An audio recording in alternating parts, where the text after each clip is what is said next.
संगीत, शायद ही ऐसा कोई व्यक्ति हो जिसको संगीत से लगाव ना हो। संगीत को से तो हर व्यक्ति को लगाव होता है, चाहे वो छोटा हो चाहे बड़ा हो।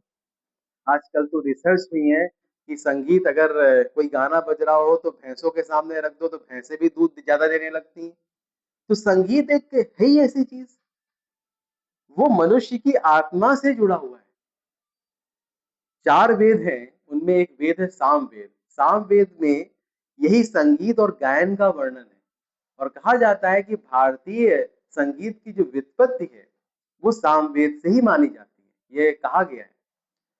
देखिए इंडियन सिनेमा में पुराने जो गाने होते हैं, पुराने गाने होते थे, अभी भी देखिए बजते हैं, कितनी बढ़िया सुर लय ताल होती है और पुराने गाने ऐसे थे जिसमें कुछ संदेश भी छिपा रहता था, उसमें कुछ शिक्षा भी छिपी रहती थी। अगर गानों के माध्यम से शिक्षा दी जाए, तो वो बहुत आकर्षक लगती है। देखिए, जब जीरो दिया मेरे भारत ने, दुनिया को तब गिनती आई। तारों की भाषा भारत ने, दुनिया को पहले सिखलाई। देता न दशमलव भारत तो, यूं चांद पे जाना मुश्किल था। धरती और चांद की दूरी का अंदाजा लगाना मुश्किल था। तो कितनी शिक्षाएं भी इस माध्यम से मिल जाती है। अब इसमें कितनी बड़ी शिक्षाएं हैं कि दशमलव की खोज भारत में हुई, तमाम तरह की शिक्षाएं आपको मिल गई और आकर्षक बना के मिली।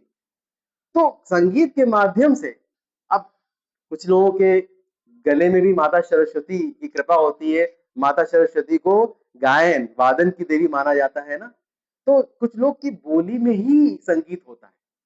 जैसे वो अगर बोलते भी हैं तो ऐसा लगता है कि बहुत ही संगीतमय एक प्रस्तुतिकरण है। जैसे हमारे एपीजे अब्दुल कलाम साहब जो थे भारत के पूर्व राष्ट्रपति, वो जब बोलते थे बच्चों से बहुत लगाव था उनको।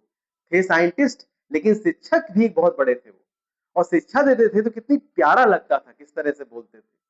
तो यही है कि ईश्वर की कृपा माता सरस्वती को, तो जो संगीत में प्रस्तुतिकरण होता है उसके माध्यम से अगर शिक्षा दी जाए तो बहुत ही प्रभावी होती है।